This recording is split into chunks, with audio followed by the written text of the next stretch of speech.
आज हम जो कथा सुनेंगे वह कुमार खंड और युद्ध खंड की। कुमार यानी कार्तिकेय शिवपुत्र। शिवपुत्र का प्राकट्य कैसे हुआ, आज हम लोग इसके विषय में सुनेंगे। और युद्ध खंड में 59 अध्याय है महाराज। सबसे बड़ा युद्ध खंड है। युद्ध खंड में शिव ने किन किन दैत्यों का संहार किया उसका वर्णन आता है। आज हम आप सब यह श्रवण करेंगे। तो अब हम कुमार खंड की मंगलमय कथा प्रारंभ करते हैं। भगवान शिवा को ब्याह कर लाए हैं और देवता बहुत चिंतित हैं। कैलाश पर्वत पर पहुंच गए एक दिन।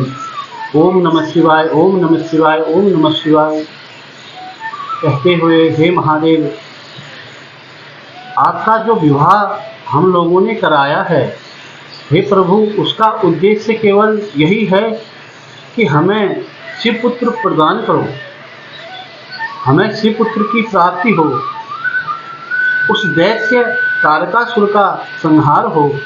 हे प्रभु, आप हम पर कृपा करो। तो तब भगवान शिव ने एक युक्ति बताई महाराज। भगवान शिव ने कहा कि तुम देवता क्या करना, आपस में तय करना, आपस में निर्णय लेना कि तुम देवताओं में कौन मेरे अंश को ग्रहण करेगा। हम गुप्तवास में चले जाएंगे और पार्वती के संग में, और तुम में से एक देवता मेरे उस अंश को ग्रहण करेगा। अब शिव के अंश को कौन ग्रहण कर सकता है महाराज? शिव का अंश क्या है? वह एक ज्वाला है, एक अग्नि है महाराज। अब देवताओं ने आपस में विचार किया कि शिव का जो अंश अग्नि का स्वरूप होता है, और अग्नि भी दैदित्यमान होती है महाराज, क्यों न अग्नि को ही कहा जाए शिव के अंश को ग्रहण करे। तो अग्नि ने एक कबूतर का रूप बनाया महाराज, और जहाँ भगवान शिव के अंश का पतन हुआ, वहीं अग्नि ने कबूतर का रूप धारण कर लिया। भगवान शिव के अंश को उस कबूतर ने ग्रहण कर लिया महाराज। अग्नि क्या है? अग्नि देवताओं का मुख होता है महाराज। जब हम हवन करते हैं, अग्नि में ओम ब्रह्मणे स्वाहा, ओम विष्णवे स्वाहा, रुद्राय स्वाहा, जो हमने अग्नि में जो भी हम स्वाहा करते हैं, वह सब देवताओं को प्राप्त होता है। जो भी हम अग्नि में स्वाहा अर्पित करते हैं, वह सब देवताओं को प्राप्त होता है। जब हम हवन करते हैं तो कदापि यह नहीं सोचना चाहिए कि यह सब हम अग्नि को स्वाहा कर रहे हैं। ऐसा भाव मन में रखना चाहिए कि जो अग्नि में हम आहुति प्रदान कर रहे हैं, वह सब भगवान को प्राप्त हो रहा है, तो देवताओं को प्राप्त हो रहा है, ऐसा भाव रखना चाहिए। अब देवताओं का पहला मुख अग्नि है, दूसरा मुख ब्राह्मण है। ब्राह्मण को भी जो हम खिलाते हैं महाराज, वह देवताओं को ही प्राप्त होता है। और तीसरा मुख गौ माता है। जो गौ माता को खिलाओगे, वह गौ माता नहीं खाएगी, वह सब देवताओं को प्राप्त होता है। तो अग्नि ने क्या किया? भगवान शिव के अंश को खा लिया महाराज। और अग्नि ने जब जो भी अग्नि ग्रहण करता है, वह सब देवताओं तक पहुंच जाता है। अग्नि ने जैसे ही भगवान के अंश को खाया, तो वह अंश सब देवताओं के पेट में भी चला गया। अब तो देवता घबरा गए महाराज। शिव का अंश क्या है? वह एक ज्वाला है महाराज, वह एक अग्नि है, सब देवताओं को बड़ा कष्ट होने लगा। अब जब सारे देवताओं को कष्ट होने लगा तो महादेव की शरण में सारे देवता आए, कहते हैं हे प्रभु हमारी रक्षा करो, हम पर कृपा करो। अब एक प्रसंग यह भी है कि जब पार्वती मैया ने जब देखा कि देवताओं ने छल किया है, जिस अंश के द्वारा मेरा पुत्र होना था, उस अंश को इन देवताओं ने छल कपट से ग्रहण कर लिया है, तो माता पार्वती ने श्राप दे दिया था महाराज कि जिस प्रकार से आज मैं निसंतान हूँ, मेरी संतान होनी थी महादेव के अंश के द्वारा, लेकिन तुम्हारे छल कपट के कारण मेरी संतान नहीं हुई। मैं श्राप देती हूँ कि तुम्हारी धर्मपत्नियाँ भी निसंतान रहेंगी। ये माता पार्वती का श्राप था महाराज। इसलिए आप देख लीजिए किसी भी देवी की संतान नहीं है, ये पार्वती माता का श्राप था। इसलिए चाहे माता लक्ष्मी हो, चाहे महासरस्वती हो, कोई भी हो, यह सब पार्वती माता का ही श्राप था। जब देवताओं के पेट में भगवान का अंश चला गया तो देवता सब भगवान के शरण में आए, तो महादेव बोले कि आप हिमालय में जाकर तुम वमन करो, उल्टी कर दो। तो सभी देवता हिमालय में जाकर के हिमालय में सभी देवता चले जाते हैं। हिमालय में जब शिव कृपा से उन्होंने उस अंश को बाहर निकाला महाराज, जब वह बाहर निकला तो हिमालय पर्वत भी कांपने लगा महाराज। तो सोचिए वह कितनी भयंकर ज्वाला होगी। अब महादेव का अंश जिससे देवता भी भयभीत हैं, और जब उन्होंने हिमालय में बाहर निकाला तो हिमालय भी कांपने लगा महाराज। तो हिमालय ने भगवान शिव की उस शक्ति को गंगा जी में बहा दिया। हिमालय ने भी कांपने लगा महाराज, और हिमालय ने भी वह जो शक्ति थी उसको गंगा जी में प्रवाहित कर दिया महाराज। जब गंगा जी में बहाया तो माँ गंगा भी उस अंश को ग्रहण नहीं कर पाई। तब गंगा मैया ने अपनी प्रचंड लहरों से उस अंश को एक सरकंडे नामक स्थान है हिमालय में, वहाँ फेंक दिया महाराज। अब आगे क्या हुआ कि देवताओं ने तो भगवान के अंश को बाहर निकाल दिया, लेकिन अग्नि भगवान के अंश को बाहर नहीं निकाल पाए, क्योंकि अग्नि ने स्वेच्छा से भगवान के अंश को ग्रहण किया था। अब अग्नि ने महादेव का तप किया, हे प्रभु देव देव महासानः मूढ़ो हम तम सेवका। हे प्रभु मैं मूढ़ हूँ, तेरे चरणों का दास हूँ, हे प्रभु मुझ पर अनुग्रह करो। फिर कहते हैं क्षमस्व में अपराध मही मम दाहा निवारयः। अग्नि कह रहे हैं कि मेरी जलन को मिटाओ महादेव। हे प्रभु मैं जल रहा हूँ, मेरी रक्षा करो। कितनी भयंकर शक्ति होगी वह, जिससे अग्नि भी जल रहा है। तब महादेव ने कहा कि हे अग्नि, मेरे इस शक्ति को कोई साधारण जीव धारण नहीं कर सकता है। जो इस ब्रह्मांड में जो सती जति स्त्री है, वही मेरी इस शक्ति को ग्रहण कर सकती है। तब कहा कौन है ऐसी सती जति नारियां? तो सप्त ऋषियों की पत्नियां। सप्त ऋषि कौन है महाराज? मरीचि, पुलस्त्या, पुलहा, वशिष्ठ आदि जो 7 ऋषि हैं, ये सप्त ऋषि हैं महाराज। तो ये ब्रह्मा जी के पुत्र हैं, ये सब श्रेष्ठ हैं। तो इनकी जो धर्मपत्नियां हैं वही ब्रह्मांड में सती जति नारियां हैं। केवल यह नारियां ही सप्त ऋषियों की जो धर्मपत्नियां ही मेरे अंश को ग्रहण कर सकती हैं। अब अग्नि ने कहा कि हे प्रभु, क्या वह आपके अंश को स्वीकार करेंगी?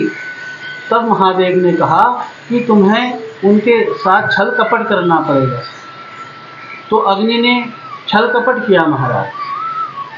माघ के महीने में गंगा स्नान का बड़ा महत्व होता है। ये जो सप्त ऋषियों की धर्मपत्नियां हैं, ये भी गंगा स्नान के लिए गई हैं। तो एक दिन अग्नि ने प्रपंच रचा। गंगा जी में पहले डुबकी लगाई और अग्नि प्रज्वलित कर दी एक जगह। स्वयं ही अग्नि प्रज्वलित हो गई महाराज। इन 7 देवियों में जो श्रेष्ठ हैं वह अरुंधति हैं। तो ये अरुंधति कौन है महाराज? ये भगवान वशिष्ठ की धर्मपत्नी है अरुंधति बड़ी ही बुद्धिमती है महाराज। अब अरुंधति ने कहा कि बहनों, मुझे तो कोई छल कपट लग रहा है। गंगा स्नान के लिए सबसे पहले हम ही आते हैं, और ऐसा कौन है जो हमसे पहले आज स्नान के लिए आ गया? किसी ने ये अग्नि प्रज्वलित की है यहाँ पर, लेकिन अरुंधति ने रोका, लेकिन इन्होंने एक भी नहीं मानी। इसलिए शास्त्र कहते हैं कि हमसे जो बड़े लोग हैं उनकी बातों को मानना चाहिए। बड़े लोगों के अनुभव को से सीखना चाहिए महाराज। बड़े लोगों के अब यहाँ पर जब यह देवियाँ उस अग्नि के पास जाकर हाथ सेकने लगी, फिर उन्होंने अपने पैर सेकने के लिए प्रारंभ किए महाराज। और जैसे ही अग्नि के ऊपर पैर करे तो अग्नि तो पहले से ही सोच रहा था कि कब इनसे अपराध हो और कब मैं शिव के अंश को ग्रहण करूं। जैसे ही इनसे अपराध हो गया और शिव के जो अंश को इनके गर्भ में तक पहुंच गया महाराज। जब इनसे अपराध हुआ तो जो शिव का अंश था इनके गर्भ में पहुंच गया। अब अग्निदेव को अवसर मिल गया था। अब अग्निदेव ने उस शिव के अंश को सूक्ष्म रूप में, उस शिव के अंश को 6 माताओं के गर्भ में पहुंचा दिया महाराज। अरुंधति को छोड़कर जो यह 6 माताएं हैं और सप्त ऋषियों की जो धर्मपत्नियां हैं, यह सब गर्भवती हो गई। पतियों ने इनको घर से निकाल दिया महाराज। अब जब घर से निकाल दिया तो यह भी सब महादेव की शरण में गई और महादेव से कहा कि तब महादेव ने कहा कि हे देवियों, आप चिंता मत करो, ये मेरा अंश तुम्हारे गर्भ में आ गया है। तुम भी हिमालय में जाकर के वमन करो, हिमालय में इसको बाहर निकालो। इन 6 माताओं ने भी हिमालय में जाकर के उस शिव के अंश को बाहर निकाल दिया महाराज। जब हिमालय में जाकर उस शिव के अंश को बाहर निकाला तो हिमालय पुनः घबरा गया और हिमालय ने फिर से उसको गंगा में प्रवाहित कर दिया महाराज। फिर माँ गंगा जी के द्वारा उस सरगंडे नामक जंगल में जो देवताओं के द्वारा जो वमन किया गया था, भगवान के उस अंश को उसी जगह पर उन देवियों का जो द्वारा जो निकला हुआ जो अंश था, भगवान के अंश को भी एकत्रित कर दिया महाराज। देवताओं के अंश से और देवियों के अंश से देखते ही देखते जब इन दोनों का समावेश हुआ, जब संयोग हुआ, तो तब भगवान शिवपुत्र का प्राकट्य हुआ महाराज। भगवान शिव का पुत्र बड़े दिव्य रूप में प्रकट हो जाता है। बोलिए शंकर भगवान की जय हो। तो जैसे ही भगवान का पुत्र प्रकट हुआ, अब माता की जो ममता देखिए महाराज। पार्वती मैया उमा माहेश्वर कैलाश से देख रहे हैं यह सब दृश्य। कहते हैं शिव पुराण जी में कि शिवा कुचाभ्याम सस्राव पय आनंद संभवम।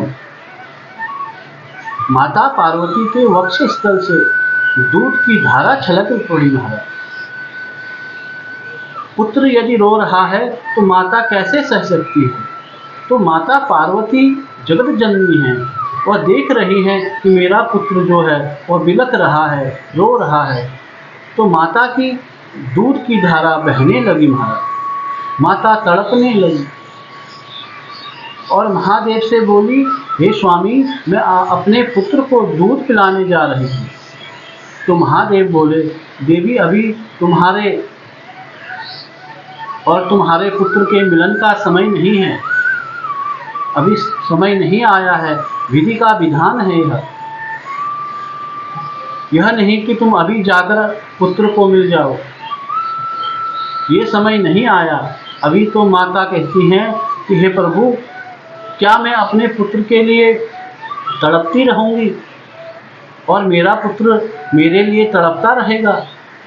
तब महादेव कहते हैं कि हे देवी, चिंता मत करो, मैंने सब विधि का विधान बनाया है।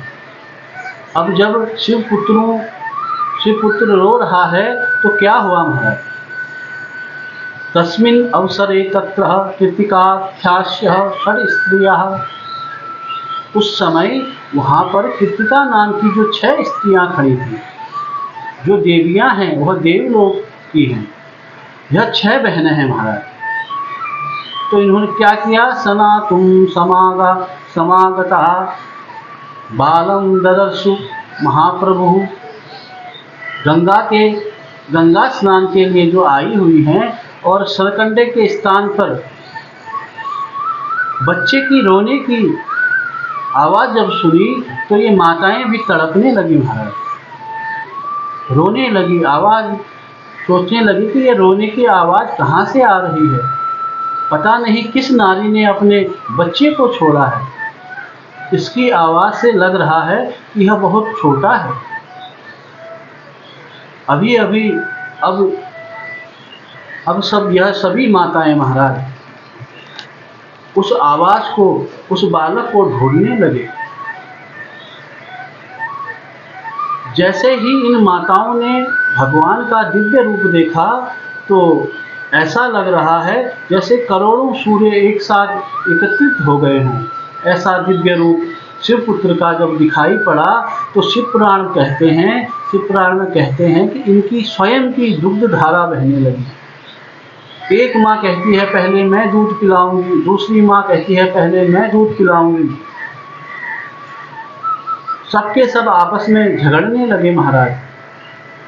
तब शिवपुत्र बोले, झगड़ा मत करो, मैं तुम सबका दूध एक साथ पीऊंगा। तब शिवपुत्र ने एक साथ 6 माताओं का 6 मुख बना लिए महाराज। षड्मुखानि चकारः, 6 मुख बना लिए भगवान ने और एक साथ 6 माताओं का दुग्ध पान करने लगे। और इन 6 माताओं का दुग्ध पान किया, इसलिए इन्हें कहते हैं कार्तिकेय, क्योंकि यह 6 कृतिकाएँ थी, इनका दूध पिया था इन्होंने, इसलिए इनका नाम कार्तिकेय हुआ। बोलिए कार्तिकेय भगवान की जय हो। 6 मुख वाले बन गए भगवान, इसलिए इनको षडानन भी कहते हैं। इनकी भुजाओं में अथाह शक्ति थी महाराज, अथाह पराक्रम था। अब इसलिए इनको स्कंद भी कहते हैं। एक बार देवराज इंद्र का भी मदचूर किया था भगवान ने। एक बार मद में चूर होकर देवराज हिमालय में घूम रहे थे महाराज। उसको पता नहीं था कि जिस शिवपुत्र की हम प्रतीक्षा कर रहे हैं ये वही शिवपुत्र है। अब अहंकार में चूर होकर के अपना वज्र दिखाया महाराज स्कंद भगवान को। तो भगवान स्कंद ने इंद्र और वज्र को पराजित कर दिया। तब नारद जी ने इंद्र को खूब डांटा। कहते हैं, हे मूर्ख इंद्र, ये ही तो भगवान शिव के पुत्र हैं। तो तब इंद्र ने क्षमा याचना मांगी उस समय वहाँ तपस्या के लिए विश्वामित्र ऋषि भी गए थे महाराज।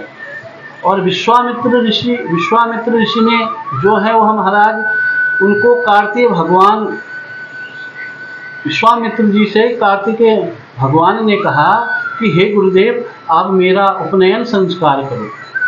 तब विश्वामित्र ऋषि बोले, आप तो शिव के पुत्र हो और मैं क्षत्रिय हूँ। तब कार्तिकेय भगवान ने कहा कि हे गुरुदेव, आज से मैं आपको वरदान देता हूँ कि कोई भी आपको क्षत्रिय विश्वामित्र नहीं कहेगा। आज से आपको तपस्वी विश्वामित्र के रूप से सारा ब्रह्मांड जानेगा। तो विश्वामित्र के द्वारा ही भगवान का उपनयन संस्कार हुआ है, जनेऊ संस्कार हुआ है। ऐसा शिव महापुराण में वर्णन किया गया।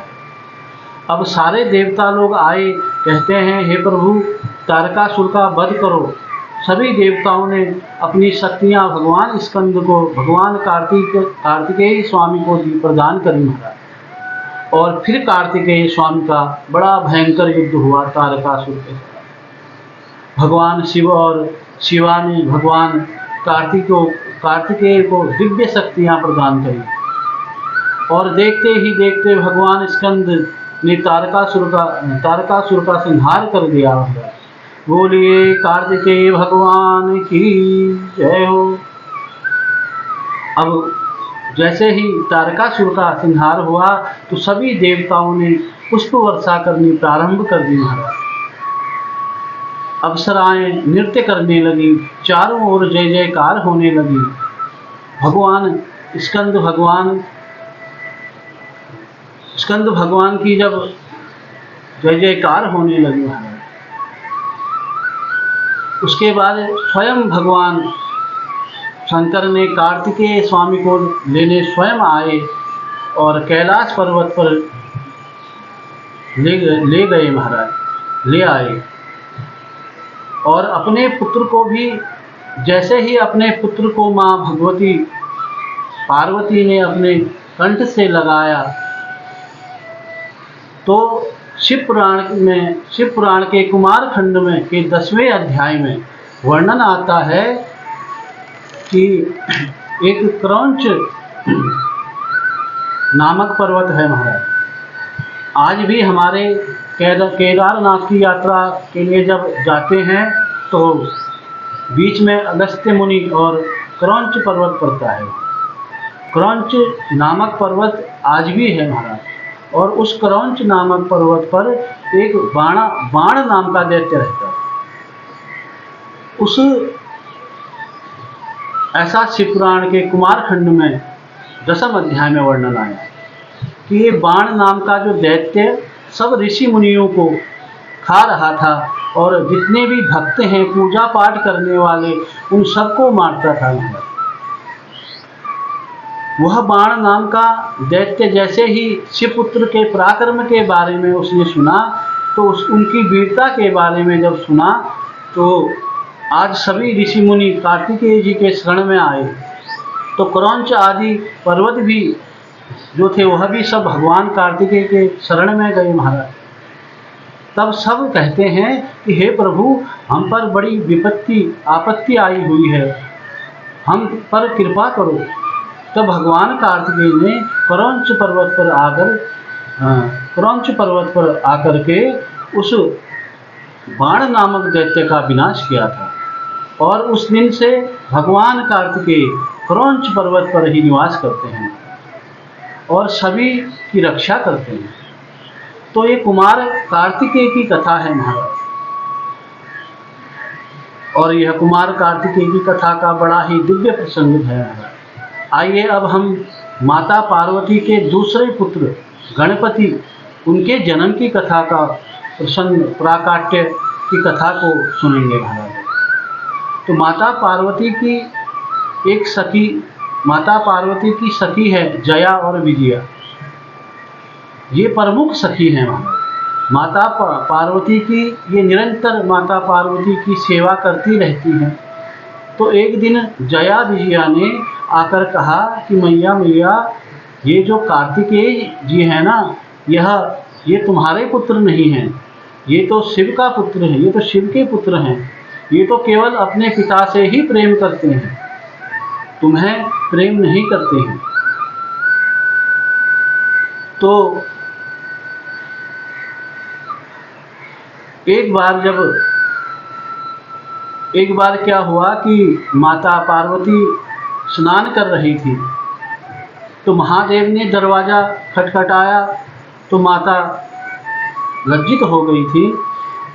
तब माता पार्वती ने उसी समय विचार किया, विचारयेति सा देवी वपु सोमन संभव, अपने शरीर का मल, जो मल था उसको एकत्रित किया महाराज। माँ भगवती ने अपने उस मल को एकत्रित किया।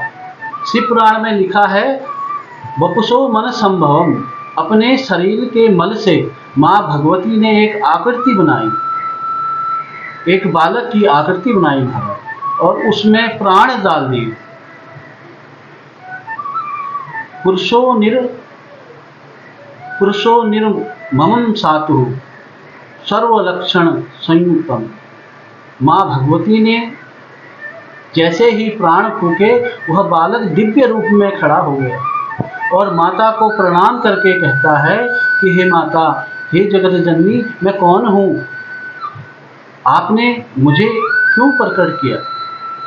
तब माँ भगवती बोली, तू गणेश है, तू मेरा पुत्र है, आज से तुम्हारा नाम गणेश होगा। गणेश का अर्थ है जितने गण हैं उन सबका तू स्वामी है, स्वामी, वह गणेश है हमारा। बोलिए गणपति भगवान की जय। तब माँ भगवती ने गणेश को दिव्य शक्तियां प्रदान करी। बिना मदा आज्ञाम मद पुत्रमेवाग गृहतम, बिना मदाम आज्ञाम मत पुत्रम मेवायाम मत ग्रहांतरम। कहती हैं कि मेरी आज्ञा के बिना कोई भी इस घर में प्रवेश नहीं करना चाहिए, यह मेरी आज्ञा है। जब माता पार्वती ने गणेश भगवान से कहा कि मेरी आज्ञा के बिना इस घर में कोई भी प्रवेश नहीं करना चाहिए, ये तुम्हारे लिए, तो गणेश भगवान माता पार्वती के का जो प्रवेश द्वार है वहाँ पर आकर खड़े हो जाते हैं। द्वार पर जब खड़े हो गए तो अब एक दिन महादेव वहाँ पर आ गए महाराज, द्वार पर आ गए महादेव।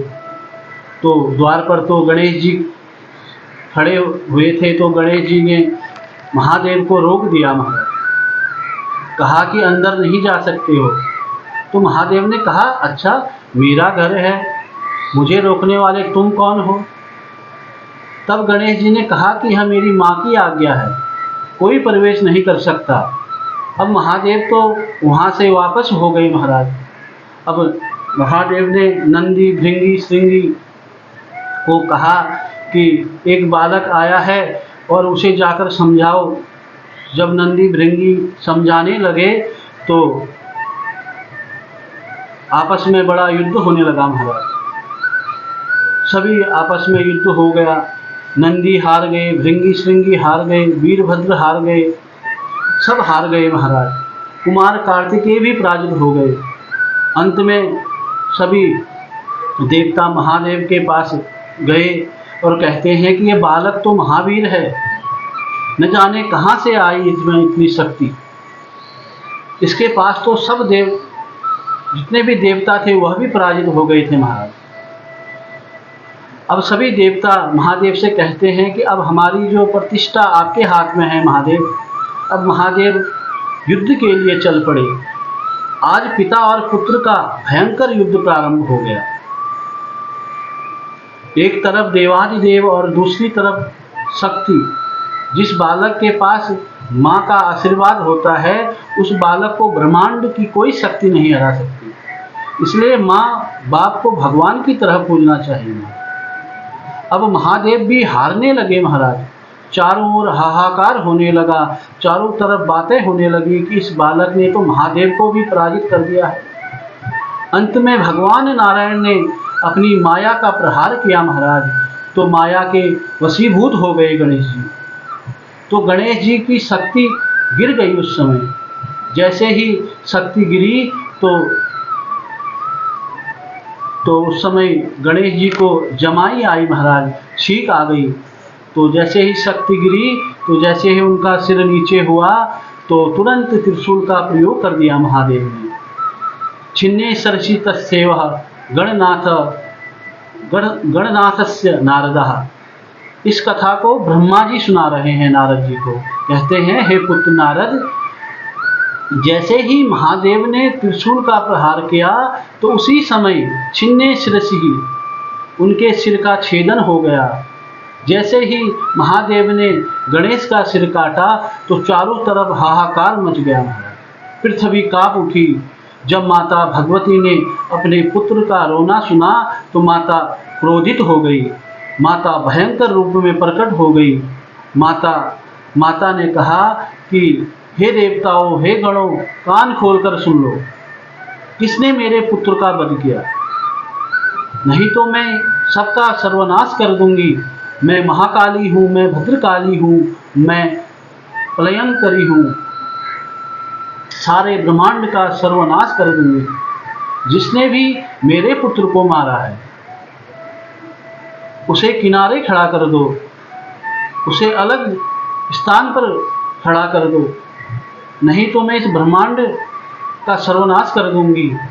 कहते हैं, माता ने काली का रूप धारण कर लिया था। तो महादेव पैरों में आकर गिर गए, कहीं महाकाली पल्लय न कर ले। जब पैरों में गिरे तो चरण पड़ने वाले ही थे महादेव के ऊपर, हृदय पर, तो तुरंत माँ भगवती शांत हो गई महाराज। दोनों हाथ जोड़कर बोली, माँ भगवती दोनों हाथ जोड़कर बोली, मत पुत्रो यदि जीवेतः तदा संहारणम नहीं। मत पुत्रो यदि जीवेतः तदा संहारणम नहीं। यदि तुम मेरे पुत्र को जीवित कर दोगे, तो हे महादेव, मैं संहार नहीं करूंगी। मेरे पुत्र को जीवित कर दो। यदि आपने मेरे पुत्र को जीवित कर दिया, तो मैं फिर संहार नहीं करूंगी। तो उसी समय फिर त्रिशूल को महादेव ने भेजा, तो एक गज का कटा हुआ सिर आया और उस गणेश भगवान पर उस गज के सिर को जोड़ा गया महाराज। और उस दिन से गणेश जी गजानन कहलाए महाराज। बोलिए गजानन भगवान की जय हो। देखो, जो यह हाथी का जो सिर था, इस सिर क्यों जोड़ा गया? अपने पुत्र को जीवित करने के लिए दूसरे जीव की हत्या तो करना, ये तो ठीक बात नहीं है। तो देखो, ये जो हाथी कोई साधारण नहीं था महाराज। इसने महादेव से किसी कल्प में वरदान प्राप्त किया था कि हे महादेव, मैं आपका पुत्र बनूं। बड़ा कठोर तप किया था इस हाथी ने। तो महादेव ने उसी हाथी को आज अपना पुत्र बनाया। हाथी का सिर गणेश जी पर जोड़ा, तो गणेश जी कहलाए। बोलिए गजानन भगवान की जय हो।